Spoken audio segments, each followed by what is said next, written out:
Ladies and gentlemen, welcome back to the number one must-see sports podcast on the entire planet. I'm your host, Drake Tharp. We are at episode 10. Can you believe that? All right, there's the intro. Before I get into anything, I know, I didn't release on Wednesday. Yes, it's Wednesday right now as I'm speaking, but it's coming out tomorrow, which is Thursday. I know, I didn't release today on Wednesday, but here's the deal. I didn't have anything put together. It's episode 10. I wanted to make it amazing for you guys. My job here is to entertain, and if I can't put a 10 out of 10 effort in, I'm like Aaron Rodgers. I expect perfection every time I step on the field, and my field is this microphone, and if I can't be a triple grade A on the mic, I'm not gonna put out some crap. I wasn't going to shuffle together just a bunch of mumbo jumbo. I have a great episode in store for you guys. I didn't want you guys to think I was, out doing drugs or something just to hedge off Drake's corner. I had an outline put together. I didn't like it. So yeah, I made you guys wait an extra day, and I wasn't doing any drugs besides meth. But yeah, I put an extra day into the outline, and I have a great show in store for you guys. We got a lot of action to cover, a lot of college sports I'm going to get into. NFL winners and losers of the week, Fantasy Wire, little segment on Robert Griffin III. He has a new book coming out, and we'll get into that here in a second. NBA, elite or not elite? And yeah, let's jump right into it. So yesterday, I did want to wait till the college football playoff picture came out to do the episode because it's kind of becoming a big deal now. We got the New Year's games, coming up here shortly within a month. And for the first time since the college football playoff rankings have came out, I am not pissed off at it. I like it. It's diverse. You got Georgia, SEC, Michigan, Big Ten, Alabama. They're sitting at 3. I don't mind it. And then Cincinnati in the AAC at number 4. And then right outside, you got the Big 12 with Oklahoma State and then independent Notre Dame. I like that a lot. I would maybe recommend that you'd have Cincinnati above Alabama, but if we're being honest here, Alabama's a way better football team. I am very happy that Michigan beat Ohio State. It brings a lot of differentiating factors into the college football playoffs. Ohio State bumped down all the way to number 8. It's something new. I really like it. It's reasonable. It's diverse. There's a plethora of contending conferences in the new standings. It's great for the sport. And if you're a sport, I saw Colin Cowherd say this. If you are a sports fan, this is perfect. This is great. It's something new. It's competitive. There's contending conferences. I think Alabama, with the close loss, it's a reason for them to be at number 4. But hey, we know it's Alabama. They're obviously a good football team, but I love the differentiating factor. So, and I don't like Alabama, so I kind of want them kicked out. Excuse my bias, but hey, this is the first time since those rankings came out where I'm not throwing up projectilely everywhere into my bathtub. I really like these rankings.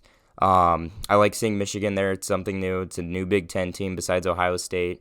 Georgia at 1 besides Alabama in the SEC. It's great to see Alabama not the top dog this year. In Cincinnati, the dark horse, the team that, it's the underdog of the college football playoffs. And then right outside, we haven't seen Oklahoma State. If one of those teams loses, Oklahoma State hops right in from number 5 to in that top 4 spot. And I think it's good to see, besides Oklahoma State now and Notre Dame, an independent squad right outside of that as well. So, yeah, I'm not mad at it. I like it. Besides that, in college football, we saw a few new coach hires. Riley out of Notre Dame is now at LSU. I don't really have a take on that. I'm not educated enough to put a guesstimation on how it'll go. I know I was never really a big fan of Ed Orgeron. I think the players really made him into the coach he was. That might be a dumb statement, but I don't think it was all coaching with him. The recruiting was done right. But you have Joe Burrow, Jamar Chase, Justin Jefferson. there's no reason that team should have lost with any head coach. And now he was let go very recently. And now this older guy, Riley, kind of like Ed Orgeron, comes in from an independent school, balanced offense and defense. I think it'll work out good for LSU. But I don't know enough. Let's just say that to, go into the details of it on why it'll work. But here's who I do know the details of and why it won't work at the squad he's at. Lincoln Riley has been hired at USC in a stunning college football move. Oklahoma, a Power 5 conference team, on the come up. It always seems like they're just left out of the playoffs. Baker Mayfield led them to the playoffs. Unfortunate for Riley, they lost. Oh, I got those names mixed up. I meant Kelly out of LSU. He's at LSU now. Riley is at USC. So, I don't think it will work. Here's the reason why. Lincoln Riley, no defense whatsoever at Oklahoma. You can jumble your offense back together at USC. You can bring the USC squad back to its contendership as it was in the middle of the 2000s. We haven't seen USC contend for the college football, national title since the Reggie Bush days. So if the goal is to bring them back to that stature, if it's going to be a rerun of Oklahoma, that's not going to bring him to the college football playoffs at all, especially with 4 teams. If it moves to 8 teams, maybe. If it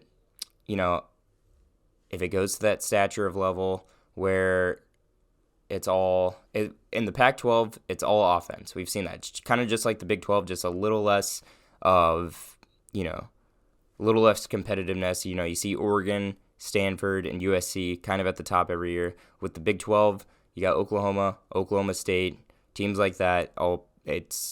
I don't think it'll work just because I think it's just going to be a rerun of Oklahoma, and then the same power teams like Alabama and Ohio State, Clemson, maybe not Clemson, but Georgia, they will take this team out with ease because of defense. And I don't think Lincoln Riley brings defense to the table with USC at all. He didn't with Oklahoma, and I don't think it'll work with USC. I don't think it's a dumb move. It's a good career decision to see if you can bring your talents elsewhere and build up that squad.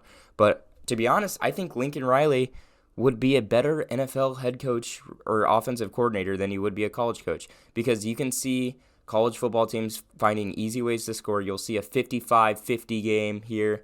You'll see teams put up 60 points like that. Oklahoma did it this year, and there's a lot of struggling teams in the NFL offensively. Like my very own Chicago Bears could use someone like Lincoln Riley. I think an offensive spot for him in the NFL would work a lot better than at USC, but he just signed a deal, so it's not going to happen. But I think it's just going to be a rerun of Oklahoma, and defense is a factor in college football. That's why Georgia's so good. That's why Bama's so good. That's why Michigan put down Ohio State, is because of defensive play. And if your goal is to win by a shootout, it's not going to lead you to a national title. Sorry to say. And especially at USC. Even with the recruits coming over, I don't see it happening. Speaking of Reggie Bush, I was thinking today, who would be the most profitable, like with the new NIL deal and college athletes able to make money and even high school athletes able to make money. Before this whole deal, who would have been the most profitable non-pro athletic player before this NIL deal? And I made a honorable mention list and then the list here, top 5 list on most profitable non-pro athletes before the NIL deal. Yes, and this includes college and high school. So here we go. My honorable mentions are Baker Mayfield, Vince Young, and Candace Parker. Baker Mayfield, I talked about him last week, the crotch grabber. He loves the hype. He's basically like a frat boy on the field. I think the fraternity community loves him. He's great for show. He's got the dad bod look. He's a gunslinger. He brings attitude to the table. Anything that you could want. Vince Young, kind of the face of college football in the mid-2000s. Kind of brought that first running style quarterback, made it to an elite level at Texas. He was a one-of-a-kind deal, and he was kind of the face of college football alongside Reggie Bush in the mid 2000s. I think he's great, and he would have made a lot of endorsement money as a one of a kind athlete there. And I got Candace Parker, a women's basketball player who won the dunk contest in the McDonald's All-American kind of deal event. The men's, with men as well. She was dunking the ball with men. She kind of revolutionized women's basketball in the college scene and now the WNBA. I think a lot of, women would have looked up to her. I think she's a great face for women's basketball, and I think she would have made a ton of endorsement money from that. Those are my 3 honorable mentions. Here's number 5. I got Reggie Bush, like I was just talking about. The human highlight reel at USC, Heisman champion, or Heisman Trophy winner. He was a human highlight reel. He was, I think, most football players in that time frame who wanted to make it to the league would watch his highlight tape. He got into a little trouble with the autograph signing, and he got his Heisman Trophy taken away. And that just proves that if he was doing it under the table then, if it was legal, if it was, able to be done, Reggie Bush would have made a ton of money over the counter. Anything you want. Reggie Bush was the face of college football in the mid-2000s. Number 4, Tim Tebow. Tim Tebow, for the Christian community, everybody loves him. He brought a title to Florida. He's a quarterback. That's why I have him above Reggie Bush. Obviously quarterbacks' valuability on the market is a lot higher than most running backs. You don't see people walking around with their team's running back jerseys on. In the Florida community, he finally brought a championship there. I think Tim Tebow was more of a activist rather than a player, and that's what he brought a championship. But at the same time, when you have that activist level, a lot of people like to buy your crap. You see it with Colin Kaepernick, and I think that just proves that Tim Tebow, as an activist and a winning championship player, would have been one of the most marketable college football players of all time, but not more than this guy. Number 3, Johnny Money Manziel. I think if you would have walked into any frat party in the year 2014, you would have seen at least 20 Manziel jerseys. And the reason why he's above Tim Tebow is I think it's easy to say that there's more frat boys in this world than, I don't know. That I'll have to stat check that later. But you'll see a lot more frat boys in college than you will Christians. And Johnny Manziel was the face of college football kind of in the 2010s era. He had the most, I've never seen more hype built around a college football player since him. And once he got to the NFL, he kind of was washed. But if he was able to market his stuff at Texas A&M, he would have been probably the most profitable college football player of all time. The name Johnny Manziel just kind of sticks out itself. He parties on the weekends. He touchdown grabber. He was made famous off beating Alabama. He was a gunslinger. He's everything you love, the taunting, anything you could want. The face is there. Johnny Manziel would have been the most marketable college football player of all time. Now, the last 2 here are basketball players. And I think that it's number 1's undisputed. Number 2 can be disputed, but I think it's Zion Williamson. Zion Williamson was probably the most popular high school college basketball player I've been alive for. I haven't seen any hype around any other college basketball player since Zion Williamson. He really was brought to the scene kind of by Drake, the rapper. Drake wore his high school jersey in a music video. He couldn't make money off it, but if he did, I saw his jersey being sold by third-party sellers on Etsy.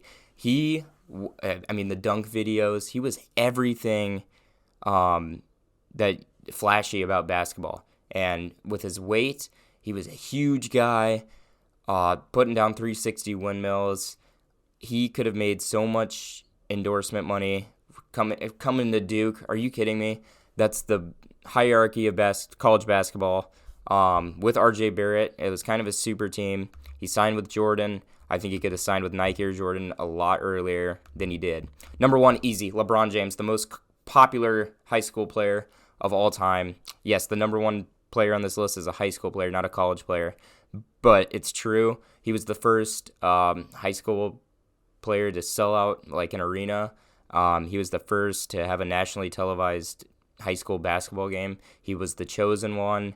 You see his high school jersey still being sold by third-party sellers. LeBron, it's LeBron James. Come on. I mean, Kobe's up there too, but, with the marketability of jerseys, high school players and college players in the 90s wasn't too hot, but with the internet, skyrocketing, LeBron James jersey would have been sold probably double in his high school jersey than most NBA players. He was ridiculous. There was plenty of scandals going on around him in high school, receiving money from agents. LeBron, the most popular non-pro athlete before the NIL deal of all time, and he was a high school player. That says something. Speaking of non-pro athletes, college basketball, early Final Four prediction. Here's my Final Four that I think the Final Four is gonna be with ease: Kansas, Duke, Gonzaga, Kentucky. These 4 teams are the best teams in college basketball. Kansas with their main scorer Agbaji, they have the number 1 transfer class in the nation. I think they're up there for the number one spot. When you have the bracket, you got the number ones all around. I think I think they could easily be the best team here. They have a great big in McCormick. They have it all built around. They have a great guard. They have a great transfer class. They have the number 1 transfer class. They didn't lose a ton of starters. I think Kansas is the best team in college basketball right now. Duke, Paolo Banchero is the best player coming into the draft. They have a great defensive player in Trevor Keels. He's also a great scorer. Wendell Moore, and the best coach in college basketball, Mike Krzyzewski. They have a great depth-led team. I think that they can easily, it's Duke, they can make a run. Number 3, I got Gonzaga. Chet Holmgren, arguably the best player in college basketball. He's the unicorn. He's got a great squad with experienced players behind him, and they have a great bench too, with guys coming off the bench. They have a 5-star, Hunter Salas, coming off the bench. Number 4, I have Kentucky. I think Kentucky is the most talented team on paper. And yes, they're my favorite team, but I really think they have the most talented team on paper. Number 2 transfer class, number 1 recruiting class, and they have a plethora of freshmen, sophomore, junior, senior talent. It's all over the place for them. It's only a matter of time before they put it together. But right now I see those 3 teams a little above them. But overall, I think Kentucky's the most talented and has the highest ceiling with ease. It brings you the question too. NBA draft's coming. It'll be here before you know it. Who are you taking? Chet Holmgren or Paolo Banchero? I think it's kind of who you need and who's up. Honestly, personally, I would take Paolo Banchero. I think I'd see Chet Holmgren as kind of a Porzingis prototype. He is very skinny right now. Obviously, he'll bulk up with the NBA training. Paolo Banchero has a unmatched scoring talent, though. And when you have an unmatched scoring talent, you have to roll with it. We see it with Jalen Green. I think I see it with a lot. It's Kevin Durant, obviously. I don't think Banchero is anywhere near those guys. But with a scoring talent like that, you need to develop it into something unstoppable. And I think with Holmgren, great defense, great facilitating ability, great scoring. He can shoot the 3. But so can Porzingis. I'm going to compare him to Porzingis a lot because that's what Porzingis came in as. He was a stretch big, very skinny, just like Holmgren.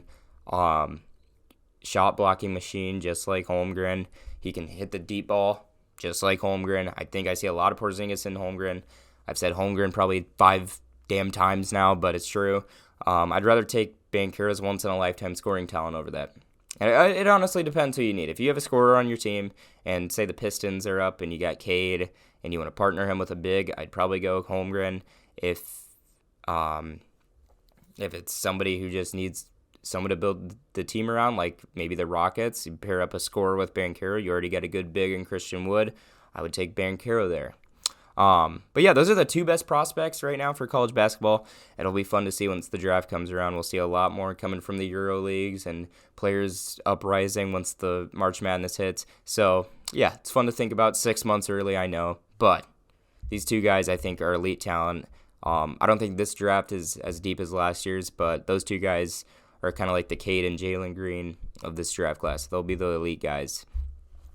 We're switching it up here. Let's go to football. Back to football. NFL winners and losers of the week. First winner I got, the number one winner, I think, in my opinion, the Washington football team. They have won their last 3 games. They've beat Seattle, the Panthers, and the Bucs, and they're sitting in the wild card spot. Their offense looks poised. They control the clock. Their defense handled Seattle perfectly to the point, kind of not towards the end. They only gave up single digits towards the last 30 seconds of the game. But Heineke looks money. Antonio Gibson is a ground and pound great running back. And I think Washington can make a little run here towards the end of the season and keep that wild card spot. Loser, Cowboys. They've lost the last 3 of their 4 games. Losing to the Raiders like that in overtime fashion. I know they're a little banged up, but they needed a little more defensive presence. You can't have Deshaun Jackson burning you for a touchdown. That defense is way too good for that, especially with the penalties they had. They had over 166 yards given up in penalties. The Cowboys need a bounce-back win here against the Saints on Thursday night. It's a big deal. Winner. Another winner, San Francisco. Yes. They beat Minnesota. With Kirk Cousins is probably the most underrated quarterback in the league right now. He's thrown 23 touchdowns. Guess how many interceptions? 3. Trace. He is playing out of his mind, and San Francisco took care of them with ease. Deebo Samuel, wide receiver, running back hybrid. Jimmy Garoppolo is playing great. They have a good receiving core with Ayuk, Samuel, George Kittle as well. Elijah Mitchell coming out of the gates hot as a starter running back prototype. They look great. Their defense could be a little better, but they were playing Minnesota with one of the best receiving cores in the league. They took care of them, and they're sitting in the wild card spot as well with an over 500 record. I like them. That division is tough, but they're sitting pretty in the wild card spot. I don't know who they have on their schedule upcoming, but if they play a lot of out-of-division teams, I could see them only losing 1 or 2 more games this season. They could sit pretty at a 10-7 record with the wild card spot. Loser, Ravens. I know they won. Lamar threw 4 picks, though. The Browns look terrible. The Ravens almost look just as bad. It's consistency with them. Their defense played all right, but Lamar Jackson needs to, play at his MVP level like I know he can. I'm a huge Lamar Jackson fan, and I don't like seeing him throw 4 interceptions. He's hard on himself as a quarterback. He tweeted out, "I need to get back in the lab," and he's watching film. So hopefully he bounces back from that. Winner, Kansas City. I know they had their bye week, but that offense looks poised. I'm ready to see them back in action upcoming here on Sunday. I think they're arguably the best AFC team next to New England. I think, if they meet here coming up in the playoffs, that'll be one of the best games to see. Loser, Minnesota. They lost to the Packers 2 weeks ago, with Packers having 12 starters out. They didn't lose to the Packers. They only won by a field goal, but they should have destroyed them. But they did lose against the 49ers. Not a good look. I'm not really high on the 49ers at all, but they have been kind of consistent over the last 3 weeks. Minnesota obviously has a better offense than them on paper, and they need to take care of teams like that, especially with a wild card spot on the table. Those are my winners and losers of the NFL week. Kind of, I would do a power rankings list, but if I'm being honest, it's the same. I got Packers number 1. I got Patriots up there in the AFC as the number 1 AFC holder, with Kansas City right behind them. The Cardinals fully healthy. I have them behind the Packers in the NFC. Nothing's really changed. I don't see Tampa in the top 2 mix right now just because of consistency. They lost to Washington. They lost to the Saints. They need consistency. And it's all happened very recently. But we'll see. They can't have one of those inconsistent losses come playoff time. So there's my power rankings in the 30 seconds. There you go. I know power rankings is kind of my thing on the show. That's kind of like my main event factor. But it hasn't changed. I'm sorry. I know I say it changes every week, but this week it hasn't. I got some fantasy wire for you guys. And let me just tell you, I absolutely killed it on that Dontrell Hilliard call for the Titans running back. He put up 20 points for me. I put him in my league. I still lost, though. I was dealing with injuries. Anywho, fantasy wire for the week. Chuba Hubbard. Christian McCaffrey's out for the season. Who's going to get the touches? Chuba Hubbard. And you bet your ass he's going to catch balls. So if you're in a PPR league, Chuba will probably catch 8 to 9 balls a game. They still have the same system that's built around McCaffrey. And he'll probably pick up a touchdown, maybe 2, maybe 3. You never know. But he's the starting back. What more can you want besides the starting running back? Same with Alexander Madison. Dalvin Cook's out for we don't know how long for. It's obviously a chest injury. It could be bad. But if you need a starting running back and somehow Madison is still available in your league, that's one guy you want to pick up. Besides the running backs, I got a receiver left, Kendrick Bourne. Over the last 3 weeks, he's had 2 weeks where he's put up over 20 points in a single fantasy outing. He's becoming a top guy for the Patriots, receiving core at least, and he is looking like a star a little bit in that offense. Him and Mac Jones, kind of the young crew going on. Look for him to get a lot of catches and maybe some more touchdowns. Yeah, for sure on that. Let's see. Last but not least with the NFL here.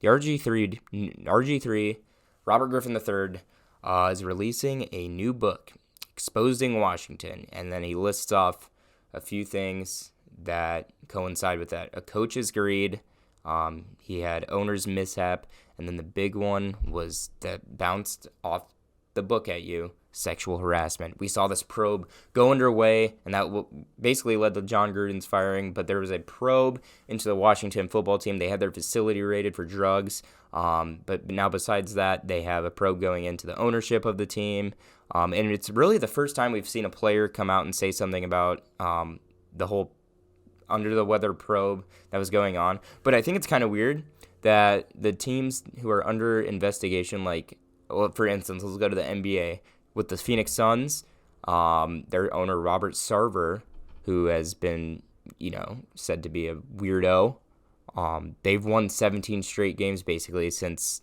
that's happened. And now Washington, still under investigation or in the middle of the probe that the NFL has put into. In the middle of that, they've won 3 straight games. So some weird correlation of teams going off while their team is under investigation. It's kind of weird. But basically, RG3's new book, he's going to expose everything with the owner, the coaches, sexual harassment, which is coinciding with Washington's facility raid, the whole probe investigation. It's really the first time we've seen a player actually come out and talk about it. Even with the Phoenix Suns thing. We've seen coaches talk about it, but we haven't seen the players' side. And the player of the caliber of RG3 status, it's big. RG3 is huge in Washington, and he's dropping a book on the entire thing. So it'll be a great read from a player's perspective, and he was probably close with the coach and the owner and everything that went into it. So he's apparently going to drop a bombshell, and I'll probably open it up, get my readers on, read some text a little bit. I don't know. Who's to say? I don't know. I'm not a bookworm by any means, but that'll definitely catch my attention. And for the main event, and some NBA, we're playing a little game. It's called Elite or Not Elite. Who's elite? Let's start off with some Eastern Conference mega heads. The Nets. Do I see them as elite? In the East, I do. If they were in the West, I would say no. But in the East, I think they're the favorites. Kevin Durant is shooting out of his mind. James Harden's picking it up. They have a great bench. I don't know Kyrie's status, but if he comes back, they're unstoppable. The Warriors, who I think were the best team in the West until the Suns beat them. I do think they're elite, though. Once Clay comes back, I think it's hard not to argue for them that they're the best team in the West. Jordan Poole is rising as a star. I told you guys about 4 or 5 episodes ago, before this season was underway, that I think Jordan Poole is a candidate for most improved player, and he's proven that right now. But yeah, they have a great bench so far, and Klay Thompson's out, and they're still second in the West now. The Heat, they're not elite. I don't know why. It's because they don't have star caliber like the Bucks or the Nets do at all. I love Jimmy Butler, but I don't think he's a superstar. I think he's a star. Jimmy Butler's a star, but I think Kyle Lowry won't get it done against guard play like Harden and even Drew Holiday. I just think they're one step under I think they're like a poor man's Bucks. They have defense and they bring intensity to the court, but I don't think it'll lead to a playoff push. The Clippers, and I'm gonna double these up here too. I think these are the mini heads of the West. The Clippers and the Nuggets, not elite. Both of them will make it as far as the Western Conference semifinals, if anything. But as far as that, I don't see good chemistry with the Clippers, and the Nuggets are always too banged up to make a great playoff push besides the bubble year. Jamal Murray's out. He's going to be out for a while. Once he comes back, I don't know if he'll be up to caliber there. Let's see here. Who else we got? The Lakers. Not elite. Yes, I know I said it. Their players like to go off and they like to put up stat lines, but it doesn't turn out to wins. I think their defense is poor. I think their chemistry is poor. I think it's all built around Westbrook, LeBron, and AD, and nobody else matters. That's not going to get it done for you. Still, right now, I don't think they're elite. They just whooped on the Kings. Big deal. LeBron wasn't playing. Russell and AD, they did their thing, but it's the Kings. It's going to take a while before they reach that elite status. The Bulls, I think they're elite. They have a lot of good pieces. I'm not being biased here. I know it's my team, but they have like a big four almost with Vucevic, DeRozan, Levine, and Lonzo Ball. Lonzo Ball is becoming one of the best facilitators. He has 3 scorers around him. It's perfect for his passing ability, his court vision. DeRozan is going off because all the eyes are on Levine because, for the last 4 years, Levine was the only one scoring in Chicago. Now DeRozan, you take an eye off him, and he's hitting mid-ranges, slamming it in your face every single play. It's a great setup in Chicago, and I think they can go far here in the East. What else we got? The Suns. Easily elite. Best scheme in the NBA. I can't really name a player who's the reason for that because their scheme is so good. It's a team effort. With the Warriors, you got Steph Curry. That's why they're insane. He's probably front runner for MVP right now. With the Clippers, Paul George up there for MVP race. But it's not one player. I know D-Book is up there and Chris Paul, but it's a team effort with them, and they are elite. So that is my finale of the show. Elite or not elite, NBA edition. And that'll conclude the show. I hope you guys enjoyed episode 10 of Drake's Corner. Like I said last week, expect more with this channel coming up. I'm working on a few things for you guys. And once again, I apologize for the Thursday episode. I wanted to put together something special for you guys. It's the Christmas season. I got to bring out surprises. I hope it was a good episode. I was kind of just rambling on the whole time. Anywho, yeah, I wasn't doing drugs besides meth. Yeah, I was just trying to put together a 10 out of 10, can't miss episode. And I don't know. Tell me how I did. Well, thanks for watching, everybody. It's episode 10 of Drake's Corner, and I will see you guys next Wednesday. Yes, I promise. Peace.